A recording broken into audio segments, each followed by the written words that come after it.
What are the skills for giving feedback in a way that it can be received? Or maybe it's so intense where you work that you don't really care how it's delivered. I valued being really blunt and open. That's how we work in the ballet world. It's tell me what you saw. I need to hear it all. If you're used to an environment where people are just giving really blunt feedback, how do you receive that without feeling horrible about yourself? It's coming from a direction of we all have this goal of making me do this dance as best as possible.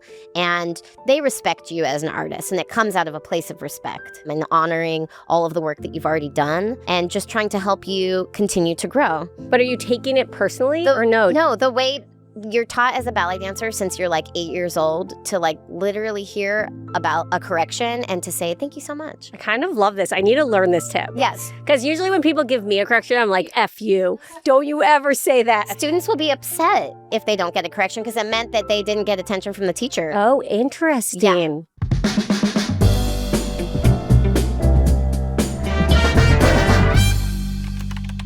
Hi, Megan. Hi, We're guys. so happy to have you here. Welcome to Unfinished Business. Thank you.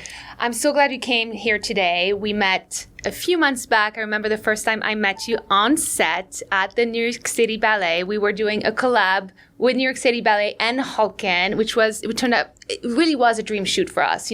Small brand, making it, and this was so much work in the making, and we're so proud to be now sitting down with you and having a conversation.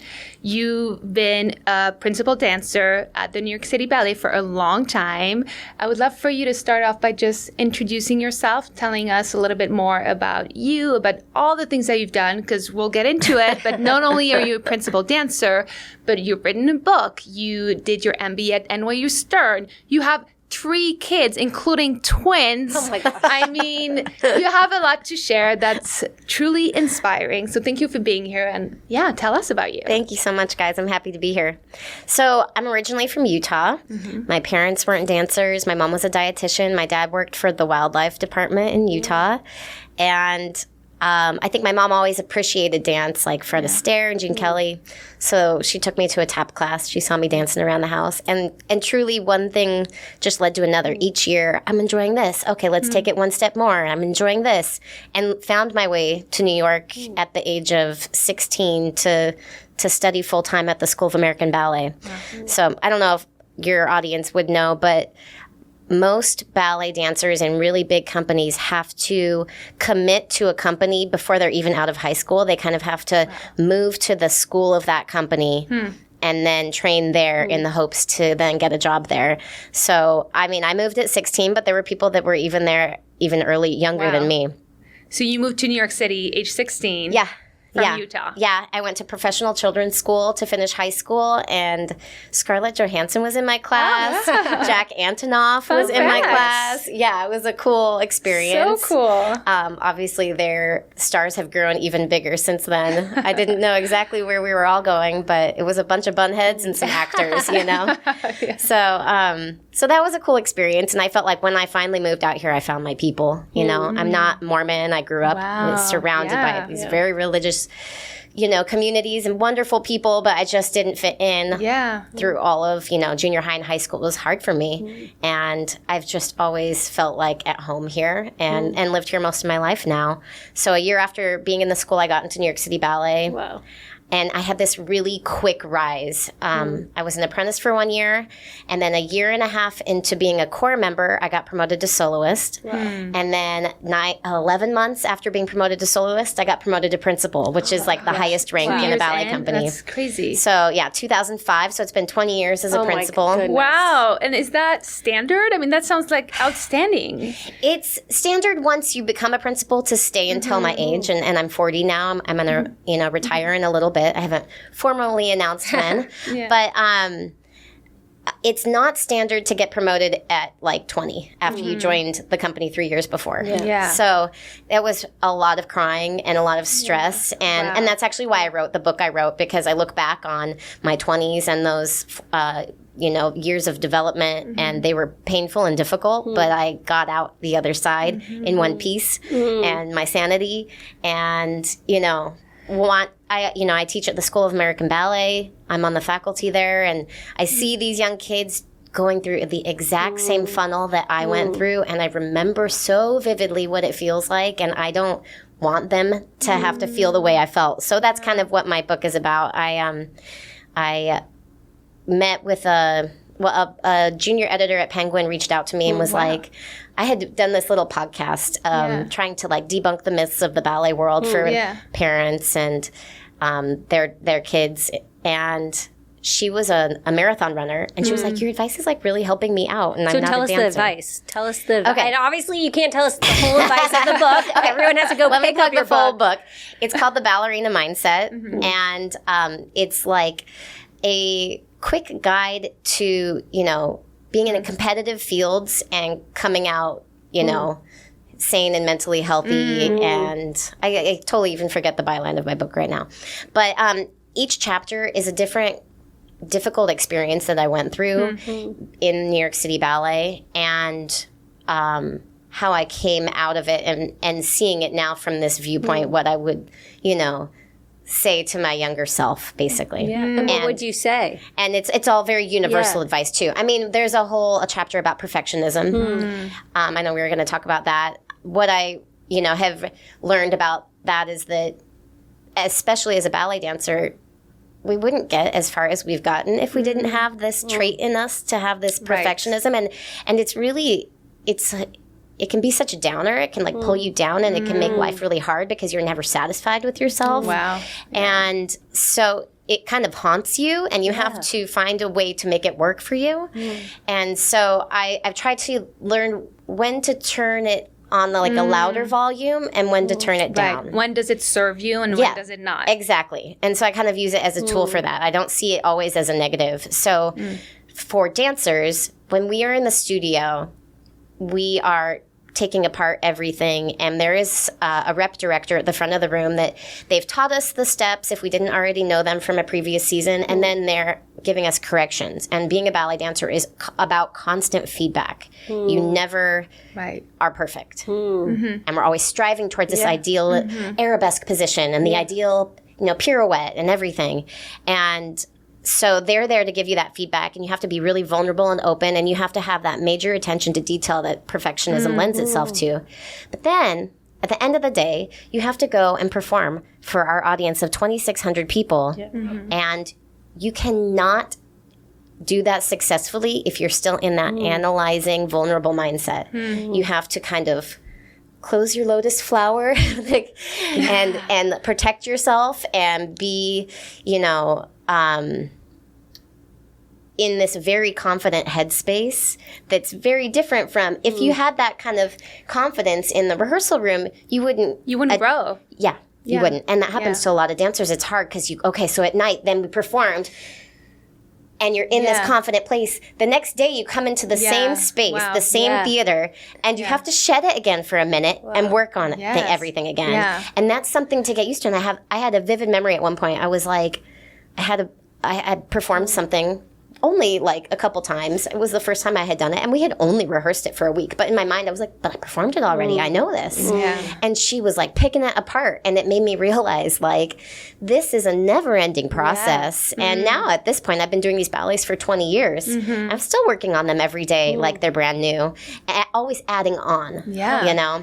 So that's an idea about perfectionism in my book. I talk about anxiety and how I learned to manage that in the difficult performance space. Yeah. And I think that helped me through business school. Yeah. So when did you decide to go to business school?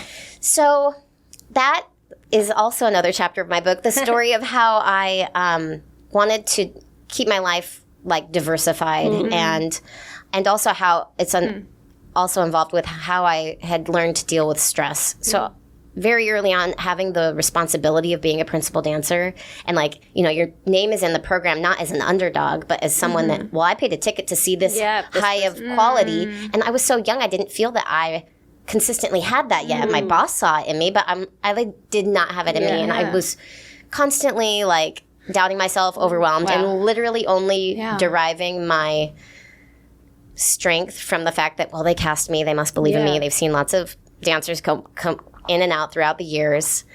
So, and then another difficult thing about being a ballet dancer is casting, that's another high and low of it. That it's fun to see your name in something special, but then one season, maybe there's not any rep that you're right for, or there's no space for you. So there's just like so many highs and lows of it at the beginning that I did not know how to handle. And my mom was like, you love school, just go take a college class and like keep it going just to, and the idea was then if I didn't get cast in something, I wouldn't be too stressed. And if I was cast and I was in something that was a big deal, my mind wasn't stuck on just that. I had some perspective. Kind of became your third space. Yeah, we often say family, work, exactly. and I something stepped into a different building besides just the theater. It was just across the street. It was Fordham University in Lincoln Center.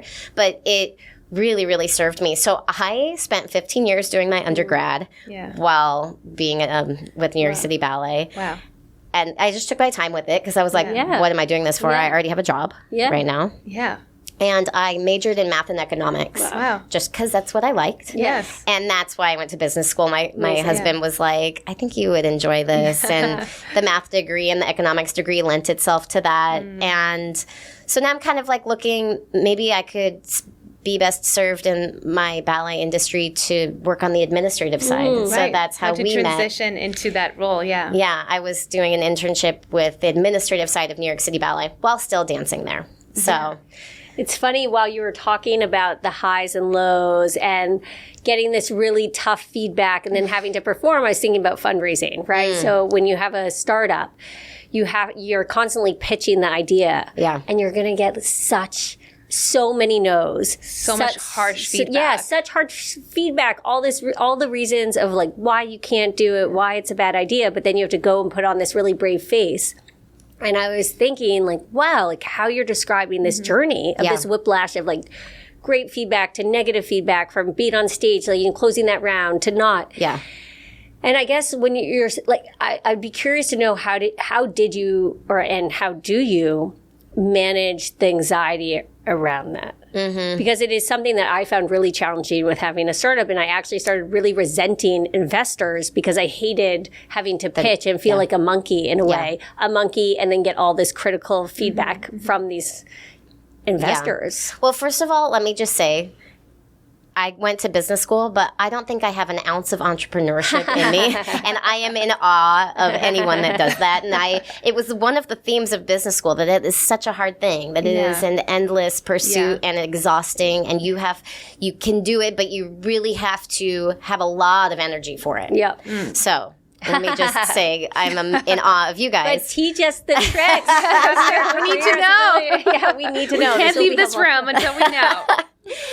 A major shift in my life happened when I started meditating. Oh, wow. I was having these like passing out episodes were triggered by certain things, but I think they were being caused by the fact that my level of stress and anxiety was past a threshold. Yeah. And then I would get triggered by one more thing and I was just gone. Pass out? Yeah. What? Oh, God. Like shots at the doctor's office or an injection for a bone scan because I had pain in my foot. And, like I would like seize when I was out and do this whole vasovagal thing response. And it would happen every 2 years in my 20s. And finally it started to happen every 6 months. And then it happened when I saw a friend hurt her finger, like slam her finger in a door. And I saw her in pain. That you just passed out. She goes, Megan, I don't know how you deal with that. We got her orange juice. We made her feel better. And then literally I said, I don't know. It's the worst thing ever. Bam. What? We were out at a restaurant, Rosemary's downtown, and the fire department had to come. And it was like a girls' night. And like we all rode in the ambulance to the hospital. Oh my gosh. One of my mentors at work, one of our amazing rep directors, was like, I think that you need to learn transcendental meditation. Ooh, wow. And so I was like, I'll try anything. I was like talking to nutritionists. Like I didn't even know where to start. I felt like really lost. And I learned TM when I was 30. And it really, really changed my life. So do you meditate every single day? I used to. Now I use it more as a tool when I need to draw from it. I don't really have the time. Like, you're supposed to do 20 minutes in the morning, 20 minutes in the evening before dinner. And when I first learned it, because I was still like developing that resiliency to stress, I did it really religiously. And then I got divorced at one point. I remember I was saying the phrase to myself, I'm meditating for my life. Like I just did it with such a a commitment because I knew it was the only way through this difficult time. Yeah. And now I use it as, because I really have like literally no time to even like take a shower half the time with 3 kids and a full-time job. But I do it like the very first show of our season that we had in the middle of January, I felt like so much, like I felt jittery. And I was like, I did not have extra coffee. Like I just felt like out of my body. Yeah. And I got to my dressing room, found a quiet moment and meditated and did my mantra for 20 minutes. And it literally just takes me. And is the mantra, I'm meditating for my life? No. The mantra is given to you through TM. You learn the course. It's like 4 days in a row of like, I think 2 to 3 hours. And you have to do it in a row with a class, and then they individually give you a mantra for you. Wow. And you're not supposed to tell anybody your mantra. Okay, so don't tell it here. Yeah. and you can have sessions where you check and make sure you have the right mantra and you repeat it. But really, it's not about what the mantra is so much as it's about you have something that is non-emotional to focus on. Yeah. And the idea is that thoughts are going to come in and you just take it as it comes and kind of you'll notice the thought, but don't go into it. Wow. Yeah, because that's my issue with meditating. Yeah. Is that I start just thinking about everything that's stressing me out. Yeah. And I'm like, this is not But helpful. this anchors you. The Yeah, mantra, I mean, I you think- always go back to the mantra. Yes, and what they would say is the more thoughts that come up, the more layers of the onion you're peeling away. Oh, interesting. And you Okay. get like deeper and deeper. So you just that keep has been repeating the mantra during that process. yeah, in a very gentle, easy way. It's not this like forced thought. It's more of a mind expansion. Eventually, you can lose the mantra and have like no thoughts at all. But that's been a major tool in my life that it like changed. Honestly, the trajectory of It's my funny life. because my husband also used to have panic attack in his 20s and then found meditation and literally I saw the change. I saw it in him. And to this day, it completely changed his life. My husband learned it too. My mom learned it. My brother learned it. My husband's friends. It's hard though. Like it's hard for us. I know Lee has the same issue. I find it hard to find the time to learn. It is so hard. It's hard to find the time to learn, but then I think as a parent, who has time? 20 minutes of quiet time. No. You know, you have to, they would say, wake up early. And if it's really something you need. And also find the small moments in your day when you're taking the elevator or maybe you have a break of a few minutes. You know, one of my like secrets, because I drive into work, if I get there early, I meditate in my parked car in the garage. That. Yeah. Yeah, it's dark, it's quiet, and I just feel like no one's going to interrupt me. No one's going to walk in. So. And how do you deal with comparison? Oh, this Because is I great. think as a ballerina, like you must be constantly comparing yourself to others. And I think not even just as an entrepreneur, as a human, as a woman, right? It steals so many moments of where you could celebrate or even so many moments of just being present because... Yeah, well, especially social media. Like everyone's like showing you how you can do everything better and be this and that. Exactly. Yeah. This is really speaks to being a ballet dancer because we stand in front of a mirror all day long. Oh my gosh. So you are seeing yourself next to these people. Oh God, yeah. Ever since you were, 12 and you go through puberty in front of this mirror with them in these leotards. It's a difficult thing, So that's been a major, major part of my life. And so how do you deal with it? Or do you just have to accept it as is? I have learned that everybody has something that is a valuable skill that others wish they had. Mm-hmm. And I try to focus on what I might do that I'm taking for granted when I'm dancing, that someone's like, God, I can never do that step. How do you do that step? Or how do you do this so easily?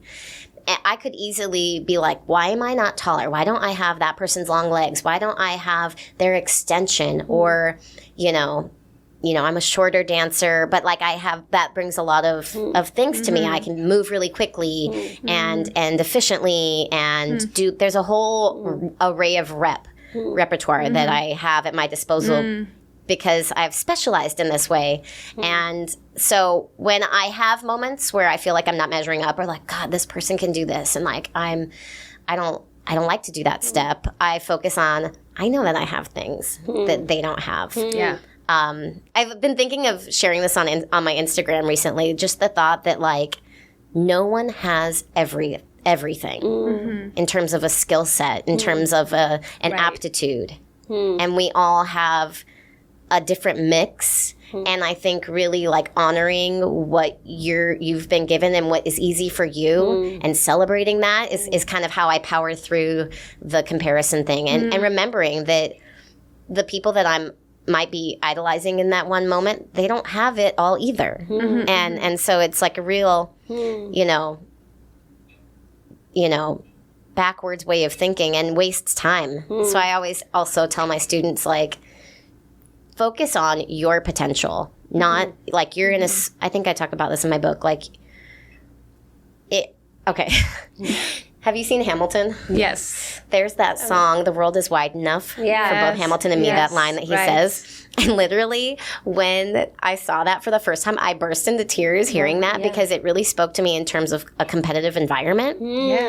And thinking when you're frustrated in a competitive environment, it feels like people are in front of you. And the idea of the world is wide enough. We're all on the same horizontal. They're not in my path. Yeah. We're in like swimming lanes next to each other. And them advancing is not getting in the way of me advancing to my fullest potential. Absolutely. Love that. I really love that. So wasting time worrying that someone else is getting somewhere and you're not there yet is taking away from you fulfilling your potential. And it's such a barrier to reaching your goals. Like we see it all the time. We coach female entrepreneurs that want to start businesses, and so many times, how many times do we hear people just telling us, okay, but she's doing it in this way and this person is doing it that way? It's so much doubt. And it prevents you from moving forward. I'd love to dig a little bit deeper on discipline. And so much of what we coach women as well is how small steps will take you a long way. And obviously, I'm sure that's a big part of your day-to-day. And how do you keep it, first of all? How do you encourage people to stay true to their path? And any other piece of advice on how to stay true to that? So at the beginning of my dance career, I think I was really great about making small goals. I don't think I ever said out loud, and while this is commendable, to make the big goal and state it and put it out into the ether. I want to do this or that, or I want to be a principal dancer in New York City Ballet. I just said a more general, I want to be a dancer somewhere that, appreciates me. I ended up with the ultimate, finished statement there. But if I had walked around with this burden of, this is what I need to have happen and I'm not going to be happy if that doesn't happen, I didn't have that on me. And that was this general goal very far away that I didn't focus on. And in between that, and my day-to-day work was these little immediate goals of, I'm going to make today's ballet class like my best ballet class ever. And then the next day, I'm going to make this one as good as I can make this one. And like just each day, focusing on that day. And not the big picture. Focusing on the now and not the future. And not like, oh, this audition is coming up and am I going to, no. What is this class? And this combination right here that this teacher gave and this correction that they just gave me, can I implement this now? And just this like laser smaller focus and attention to detail instead of overwhelming yourself with the big picture. Yeah, that's so great. We had a guest last week actually who was telling us that he took a company public and he was always in the future in his vision, and that he learned with time to be a leader of the present and how the combination of the two is what made him a great leader. But it took him a long time to actually reach that. It's a special balance of it because it can get in your way too. And I think it can, I've been trying to state more what I want to do now after I dance and putting it a little bit out there. But I'm also trying to keep it broad because I will truly be happy with lots of different things and I want to be open to what comes my way. So I've never been a major goal setter in terms of there's people in New York City Ballet that literally have New York City Ballet as their like email when they were 8 years old or 8th grade because that's what they wanted to be and they just knew it and they made it happen.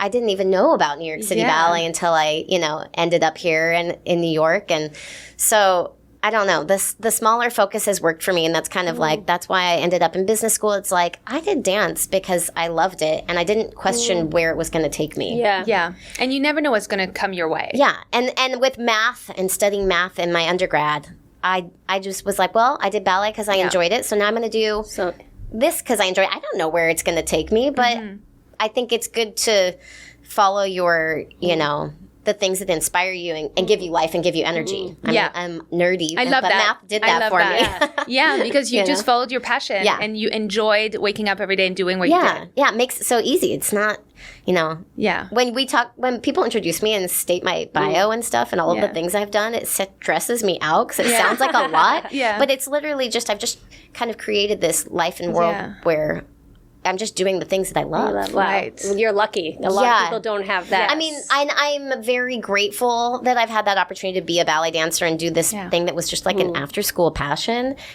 Sometimes it feels very juvenile. I try to own it that it is bigger than just an after-school activity, but truly at its most humblest, that's what it was and how it started out. So, I don't know. It's amazing. I bet you have learned a lot of ways to give feedback. Yes. Positive and negative. And I actually think a lot of times of like whether it's in one's career, building a startup, giving a new employee feedback, what are the skills for giving feedback in a way that it can be received? Or maybe it's so intense where you work that you don't really care how it's delivered. We did an exercise like this in business school, and I got a horrible grade from my partner because you were supposed to say how your feedback in this exercise motivated them, and I did not motivate this person at all. I thought I valued being being really blunt and open, so that is that the environment? That's how we work in the ballet world. It's tell me what you saw. I need to hear it all. Tell me what you saw. And you just say, no, you would, if you saw a video of yourself, you'd want to fix this. I want to tell you these things. And so that did not translate. We definitely could work at some of the most hardcore feedback companies. I can't remember that one, finance. But then how do you get feedback? If you're used to an environment where people are just giving really blunt feedback, how do you receive that without, feeling horrible about yourself? It's coming from a direction of, we all have this goal of making me do this dance as best as possible. And they respect you as an artist. And it comes out of a place of respect that, I'm a principal dancer here and they're not going to talk to me. And, there's a level of respect in which it's given and honoring all of the work that you've already done and just trying to help you continue to grow. Okay. But are you taking it personally or no? No, the way you're taught as a ballet dancer since you're 8 years old to literally hear about a correction and to say, thank you so much.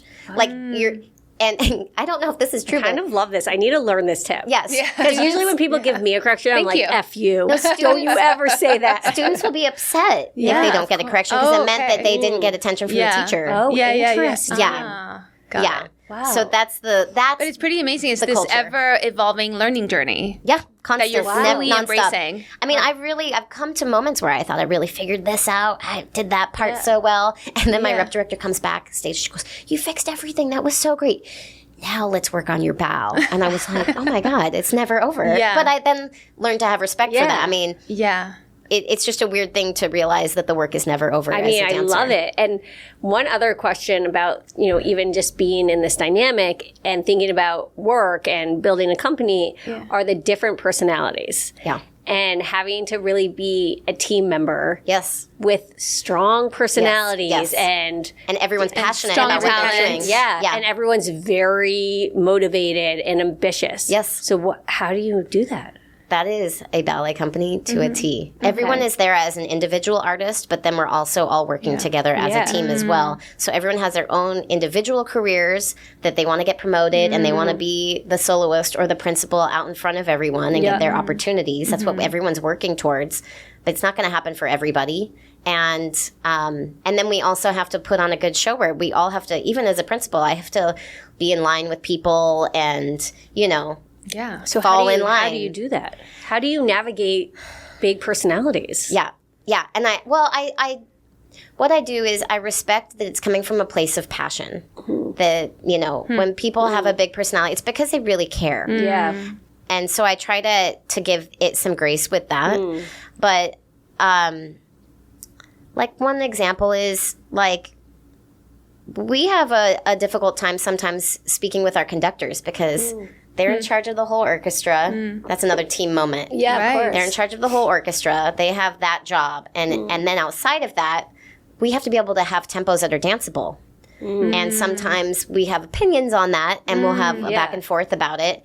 And I've realized it's just a lot more beneficial to pitch it in a way that I'm here to collaborate with you. Like, you might have an idea about how you want to play this music, and I am all for it being its absolute best self. But if you want to make this moment dynamic, maybe I could trade this phrase with you to be a little slower as opposed to that phrase, because right now I'm doing these steps and they can't be at that tempo.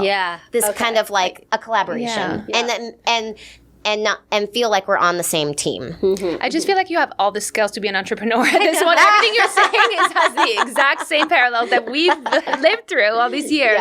So you're ready. Whatever it is. I don't know what it is. I can't help but think about parenting as you're talking, because what is more opposite to discipline and order and all of that than being a mom of 3 under the age of 6? And twins? Twins. I mean, how chaotic. How do you approach it in the midst of everything else you have on your plate, first of all, but also how does that fit? Like, was it hard to adapt to this chaos after years? I wanted it so bad. I just got to an age, I think it was like my 32nd birthday, and I just cried because I was like, I'm not where I exactly wanted to be, and I wanted that so bad. And I knew being promoted so young as a principal, I would have the time to step away, because when you're a ballet dancer, you're gone for like a full year. Oh, wow. Because it's like from like maybe 4 months on, you can't really dance. And then a little bit after, you can't dance either. Of course. So it's about a year that you have to take away. But I knew that since I got promoted so young, I would be able to take some time. And I knew that I wanted to do that. And the people that I really watched retire as principal dancers that I didn't feel concerned for, that I was like, oh, they're fine. They have other stuff they have to do. Were the people that had kids while they danced. So that was something I was like, I saw it as a added value, but also like that's what I needed and wanted. I got to this point where I wanted it so badly that I could not even follow anyone on Instagram that had kids. I was so upset that it wasn't in my life yet. So, and I literally said to my husband, I was like, it's too quiet in here. So now we have the loud and the chaos. And I'm like, exactly what I planned. Somehow this still all as it in should order. be. Exactly. It's part of the plan. So it is organized. If anything, I am a planner. So, that's amazing. And was it stressful to have to think about taking that year off? I mean, the first year, no. I was like, I deserve this time. And I really stopped pretty early because the relaxin in my body was so strong. I could not keep my ankles in the right position for point. Like things were going out, and the PTs were like, "We've never seen your body this way." So I stopped pretty early. And I just chilled and enjoyed. I went to my husband's French. I went to France and did a 3-week immersion course. Oh my gosh. Yeah, I just like chilled out. I love it. And loved coming back, actually, and finding my body back, because I was so hungry to move again. So that was all a pleasant and wonderful experience. And was your body the same body, too, that you had known before giving birth? I think I kind of like I can't do a jumping jack without being like, oh God. I swam through that whole first pregnancy, and so I was still in tune with my body, but like totally transformed. I mean, my first baby was 8 pounds 3 ounces, and I'm 5'3". Oh my gosh. So that was crazy, but I don't know. I just really loved putting the pieces back together, and I worked with a PT, and it was not so much like what does my body look like, but what stretched out in my stomach muscles. I had diastasis, and I had to like wear a brace and like learn all of these exercises, and I loved putting it back together. I don't know. It was a part of the process. Really loved that part of it. My twins happened during the pandemic. I saw the pandemic unfolding. We were unemployed You're like, this then. is actually kind of... And I was like, I'm not going to wait all this time. And then feel like we got to have another kid and take another year off. So I was like, let's get to work. Yes. And then we overworked and had twins. Oh my God. That's amazing. But that one I timed really well, and I came back with everybody for that fall season when we returned. Oh, wow. Perfect timing. Yeah, that one was a good one. Okay, that's amazing. Yeah, so it was like I was kind of coming back with everybody. Everyone had been off for a year and a half too. So that one was okay. Yeah. Wow. And my parents, honestly, they came out every time and were a huge help. I mean, my parents, for the twins, they moved to nearby and rented a condo for 6 months. Such a difference. They brought their dog. Wow. They brought their car. That's amazing. I mean, and my mom would literally say, like, it's time to, do you wanted to do this today? Remember you wanted to go and swim, or you wanted to go do these exercises. Like, I'm telling you right now, I'm here for you. This is why we're out here. Go and do what you need to do. I had like 2 hours every day to fully just get back in it. Find my body again. That's amazing. Do you see either any of your children with the same sort of attributes that you have to be a ballerina or something that would be in a very competitive field? One of them is not a dancer, but she is meticulous. She is. And how do you know she's not a dancer? Because the other ones are dancing, and she's literally like putting things in bags and packing. Yeah. She's not. She's not interested. She'll do a slow like bounce. But like that's it. She is so. It's just in comparison. The other ones are moving or acting or singing, and she's just like, I have this and this and this I wanted to do today, and she like. Is really funny. She wanted to pack to go to a friend's house, and she's 3 years old. She packed toothpaste, a travel toothpaste, her toothbrush. Organized. I found some play money in the outer pocket of the suitcase. Here's the planner. She is really meticulous like that. She will do things like that. The other ones, I have one that's a drama queen. I think she's going to be a great. She has a flair for the dramatic.